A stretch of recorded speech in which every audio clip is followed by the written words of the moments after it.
Pode ir. Valendo. Então, boa noite. Hoje a nossa comunidade de Sabaúna vai refletir sobre a solenidade de Pentecostes. É uma das festas mais bonitas e importantes da nossa fé. E a leitura dos Atos dos Apóstolos, de cara nos dá essa ideia, né? Quando chegou o dia de Pentecostes?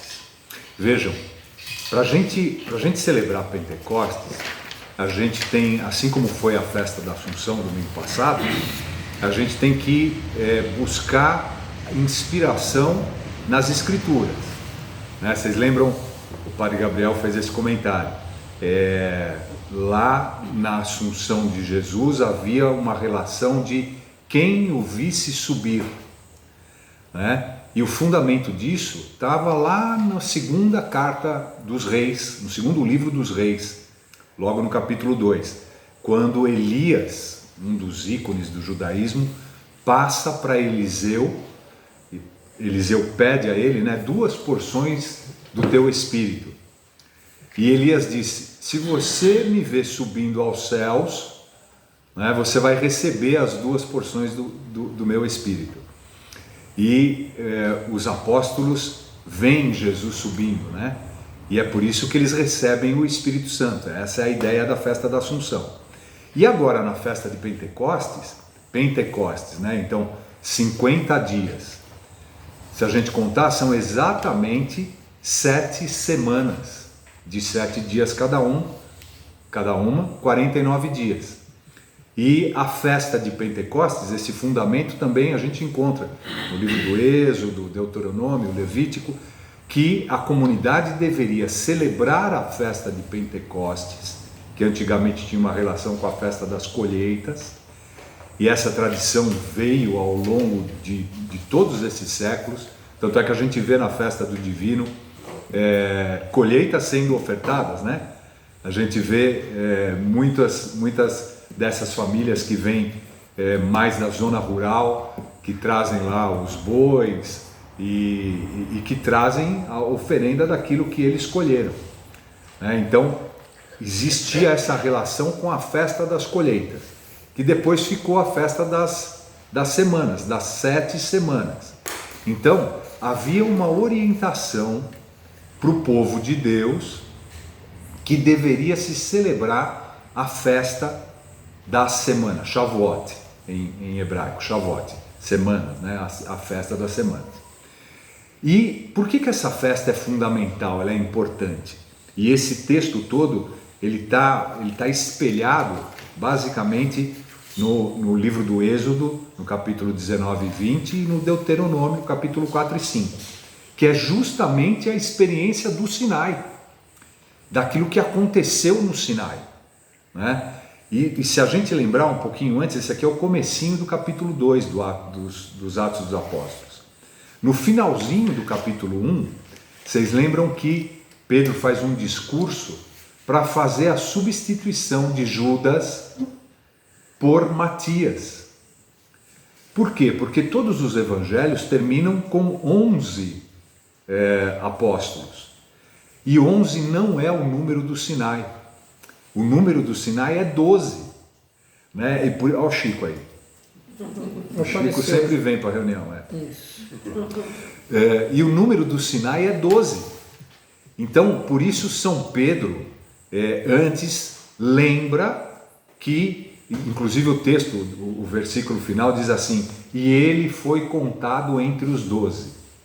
Justamente para nos remeter a essa ideia de que agora sim está completo esse número 12, que nos leva para as 12 tribos de Israel que receberam lá no Monte Sinai as tábuas da lei, onde foi feita a aliança, onde foi feita a revelação de Deus. Então, essa ideia está por trás da festa de Pentecostes, e por isso os Atos dos Apóstolos diz: quando chegou o dia de Pentecostes.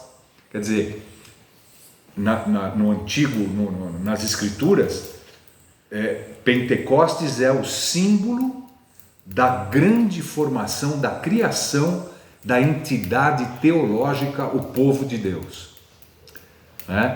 Mas durante todos os séculos, o próprio judaísmo ficou esperando que isso se completasse. E nesse texto a gente percebe que o autor quer nos mostrar que agora sim, com a morte e ressurreição de Jesus, essa entidade teológica, o povo de Deus, ela se completa. Então é essa ideia que está aqui por trás. A gente sempre tem que ler esse texto pensando em Êxodo 19:20, no Decálogo, na Aliança, assim como Deuteronômio 4:5, tá? Então, os discípulos estavam reunidos no mesmo lugar. De repente, olha aí, esses são termos importantes para a gente fazer essa leitura teológica, né? Porque Deus também se manifestava de forma de repente, né? De repente, a gente encontra isso ao longo de todas as Escrituras e nos Atos dos Apóstolos, a gente encontra isso também. Veio do céu um barulho, como se fosse uma forte ventania. Olha aí de novo, a ideia da ventania que encheu a casa por onde eles se encontravam. Vejam que essa ideia de ventania é uma ideia que as Escrituras sempre usam elementos do nosso conhecimento humano, né, da nossa realidade física, para nos explicar alguma coisa que vai além. Então, em hebraico, o ar é ruach, né, em grego pneuma, e é a mesma ideia, o movimento do ar. O ar a gente não vê, a gente pode ver as árvores balançando, as folhas caindo, mas a gente não vê o ar, não é isso? Então, é essa ideia que foi buscada quando se veio esse elemento, o Espírito, né? Essa forte ventania, é justamente para explicar, a partir de elemento humano, aquilo que teologicamente o texto está querendo dizer. Então apareceram línguas como de fogo, que se repartiram e pousaram sobre cada um deles. Olha aí, vamos nos lembrando da experiência do Sinai. Lembram? Aquela experiência do fogo na montanha? Todos ficaram cheios do Espírito Santo e começaram a falar em outras línguas. Olha aí, conforme o Espírito os inspirava. Moravam em Jerusalém judeus devotos de todas as nações do mundo. Olha a ideia de todas as nações do mundo aqui novamente. Assim como o evento do Sinai foi um evento cósmico, ou seja, foi uma manifestação de Deus para o mundo todo, né? Aqui também, nações do mundo todo. Quando ouviram o barulho, juntou-se a multidão e todos ficaram confusos, pois cada um ouvia os discípulos falar em sua própria língua. Cheios de espanto e admiração, diziam: esses homens que estão falando não são todos galileus? Como é que nós os escutamos na nossa própria língua? Nós que somos partos, medos, elamitas, habitantes da Mesopotâmia, da Judéia, da Capadócia, do Ponto, da Ásia, da Frígia e da Panfilha, do Egito e da parte da Líbia próxima de Cirene, também romanos que aqui residem, judeus e prosélitos, cretenses e árabes, todos nós os escutamos anunciarem as maravilhas de Deus na nossa própria língua.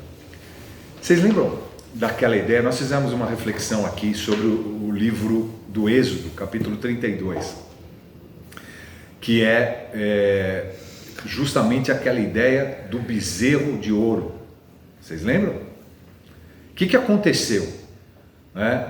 Moisés desce da montanha depois da experiência no Sinai e ele vê que o povo, ou seja, antes da entidade teológica povo de Deus, Israel era um povo comum, como qualquer outro, e adorava ídolos, como o bezerro de ouro.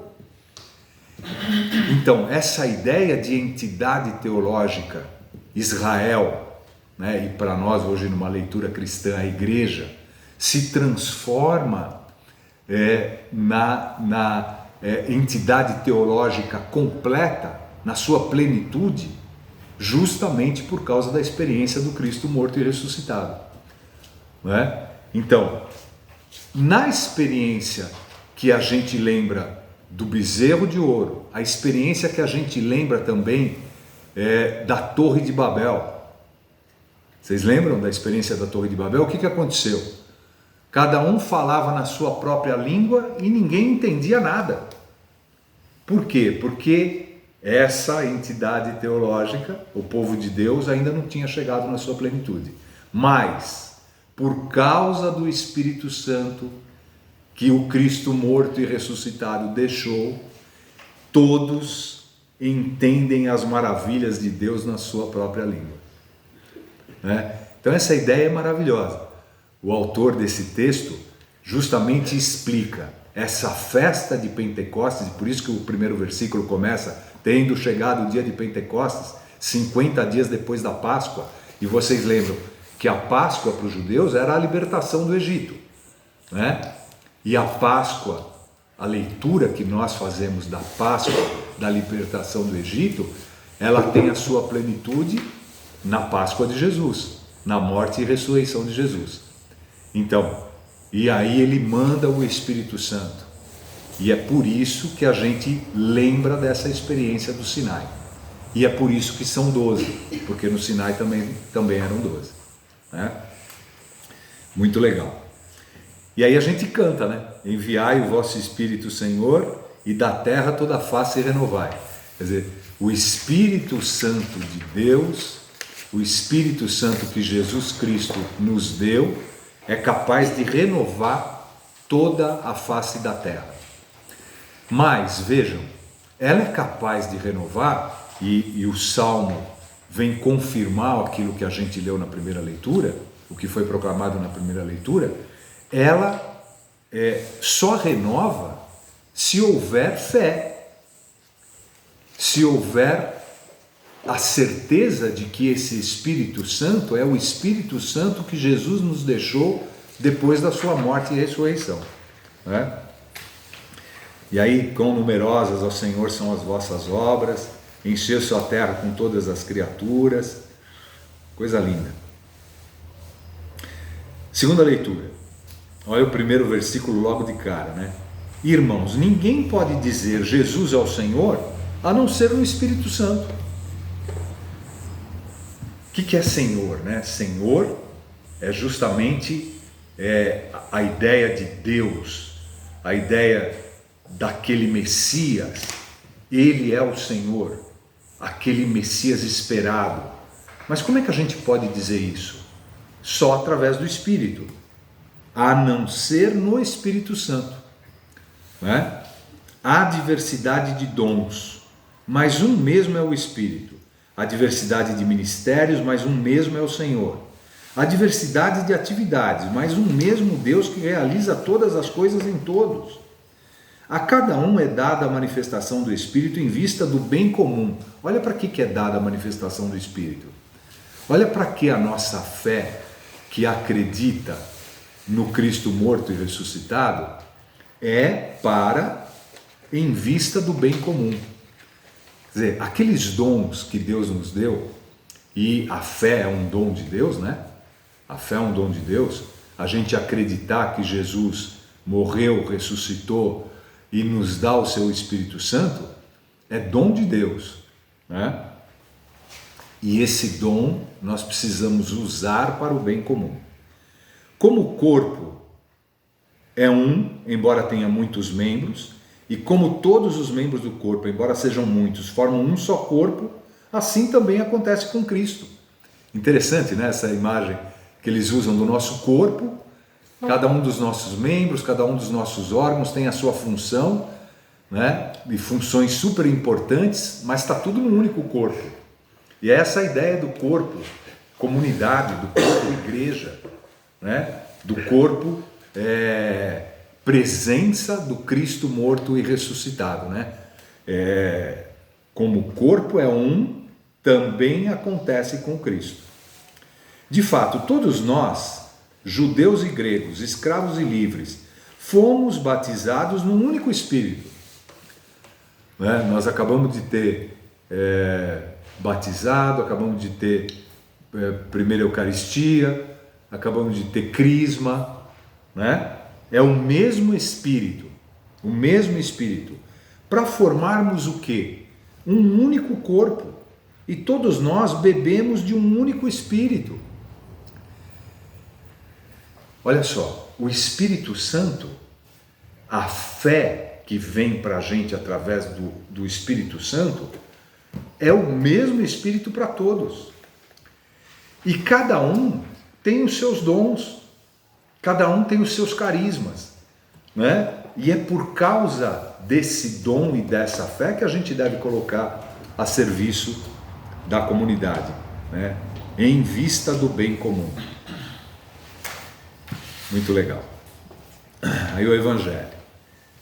Vocês lembram que a gente, no segundo domingo da Páscoa, a gente já leu, já proclamou esse Evangelho, vocês lembram? Que era justamente, ao anoitecer daquele dia, o primeiro da semana. Lembra da ideia do primeiro dia? Domingo. Né? Domingo. A gente lembra, para os judeus, o Shabat, o sábado, é fundamental. Por quê?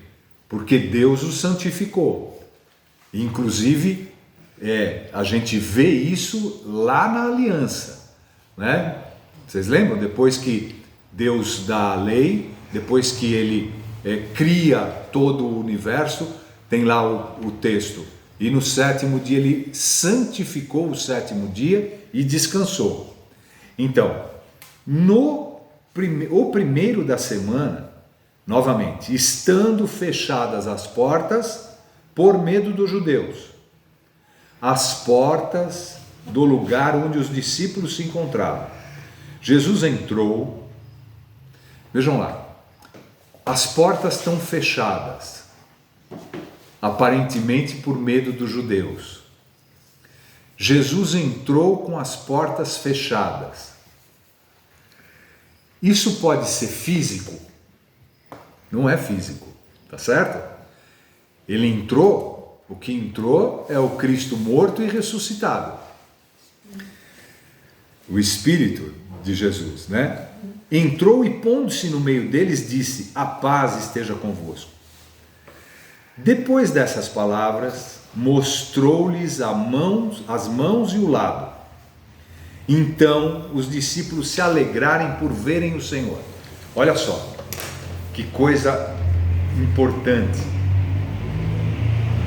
Entrou com as portas fechadas, o Cristo morto e ressuscitado, e o texto diz: mostrou-lhes as mãos e o lado. O que lembra para nós as mãos e o lado? A cruz. A cruz. A cruz nos lembra o Cristo na cruz.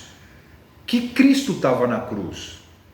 O Jesus de Nazaré, o homem Jesus Cristo, né? O judeu Jesus Cristo. Então vejam, essa ideia de olhar para as mãos e para o lado do Cristo faz a gente lembrar que o Cristo que ressuscitou e que está ressuscitado no meio dos discípulos, no meio da comunidade, é aquele Jesus que esteve na terra andando com eles e que eles viram morrer e que eles viram ser crucificado e que eles viram a lança entrar no lado dele, da onde saiu sangue e água, né? E aí ele mostra as mãos e o lado, ou seja, o autor São João, ou a comunidade de São João, né? Vejam, novamente, é sempre bom a gente fazer essa observação. Os evangelhos e o evangelho de São João, muito provavelmente, deve ter sido escrito lá pelo ano 90, talvez até pelo ano 100, 50, 60, 70 anos depois que Jesus morreu e ressuscitou. Então, fruto da experiência da comunidade. Fruto da experiência da comunidade. Quem escreveu as escrituras, quem escreveu os evangelhos, foram seres humanos como nós aqui, mulheres e homens como nós. E eles escrevem para mostrar para a gente como é que é a fé de cada um deles, né? No que eles acreditam. E depois dessas palavras e de ter mostrado as mãos e os lados, os discípulos se alegrarem por verem o Senhor. Aquele Cristo da cruz é esse que está ressuscitado. Novamente Jesus disse: a paz estejam convosco. Aí sim vem a missão. Como o Pai me enviou, também eu vos envio. E depois de ter dito isso, soprou. Olha o sopro novamente. O sopro, a mesma palavra, pneuma, a mesma palavra, ruar, é o mesmo ar, a ideia de vento, a ideia de ar, mas a ideia de ar para a gente associar coisas da nossa realidade física, né, para a gente entender o que teologicamente o texto está querendo nos dizer. O texto está indo além do físico, tá certo? Então, soprou sobre eles e disse: recebei o Espírito Santo. A quem perdoardes os pecados, eles lhes serão perdoados. A quem não perdoardes, eles lhes serão retidos. Vocês lembram que na profissão de fé de Pedro, Mateus 16, se não me engano, Jesus diz para Pedro, depois que Pedro diz: tu és o Cristo, o Filho de Deus vivo. E Jesus disse para Pedro: tu és pedra, e sobre essa pedra eu edificarei a minha igreja, e aquilo que ligardes no céu, aquilo que ligardes na terra será ligado no céu, aquilo que desligardes na terra será desligado no céu. Lembrem, Pedro, símbolo da igreja. A gente sempre tem que associar Pedro à igreja. Então olha aqui, 3 coisas importantes para a gente. Primeiro, a comunidade passa a ser o local histórico a partir da morte e ressurreição de Jesus. O local histórico da presença do Cristo passa a ser a comunidade, porque a comunidade estava reunida e ele se pôs no meio deles, tá certo? E eles reconheceram, a partir do momento que eles olharam para o judeu Jesus Cristo, e com o judeu Jesus Cristo vem toda aquela ideia que as Escrituras nos deram. Em Jesus se cumprem as Escrituras, é Ele o Messias, é Ele o Cristo, né? Então, essa história, essa cultura que Jesus nos traz, a figura de Jesus nos traz, nos desafia a olhar para a Escritura. Então, nós temos que fazer essa leitura a partir da nossa fé no Cristo morto e ressuscitado. Primeira coisa, então, a comunidade é o lugar histórico da presença do Cristo.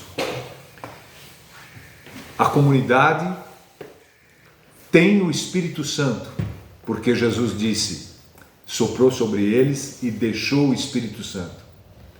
E a partir de uma comunidade de fé, que acredita em Jesus, que morreu e ressuscitou, aquele Jesus histórico, aquele Jesus de Nazaré, que morreu na cruz, ressuscitou e deixou o Espírito, se a comunidade, com os dons que ela tem, cada um, aquela ideia do corpo da segunda leitura, né? Cada um com os seus dons, e esses dons devem nos fazer lembrar e buscar aquilo que Jesus nos ensinou: fazer o bem, amar, né? Partir o pão.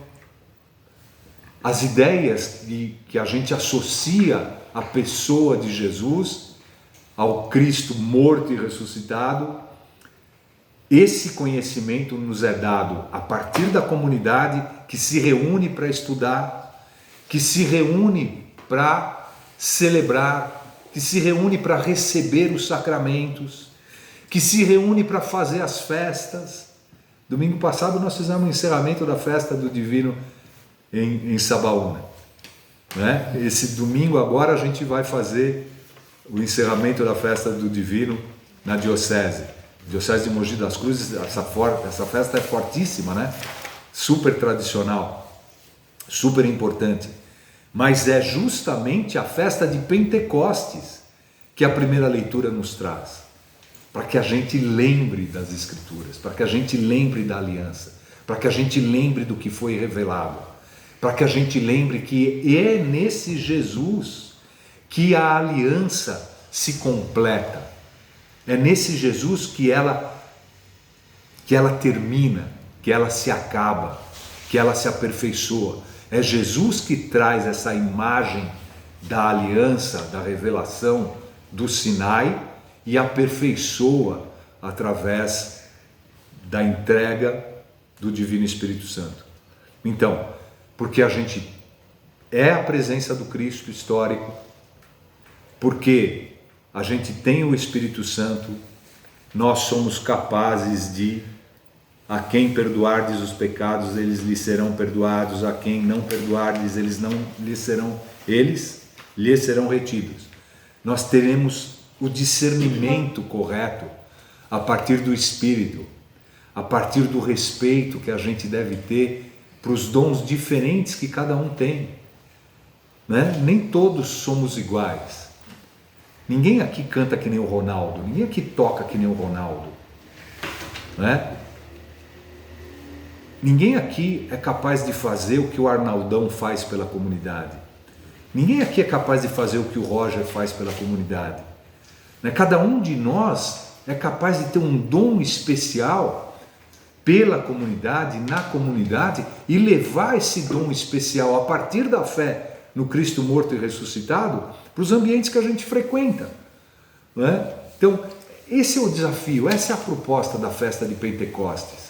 Puxa, eu que acredito no Cristo morto e ressuscitado, tenho o Espírito Santo, fui batizado, recebi os dons de Deus, tenho fé no Cristo morto e ressuscitado, tenho o compromisso de fazer um mundo melhor, né? Aí a gente vive Pentecostes. Vamos refletir entre nós o que a gente entende desse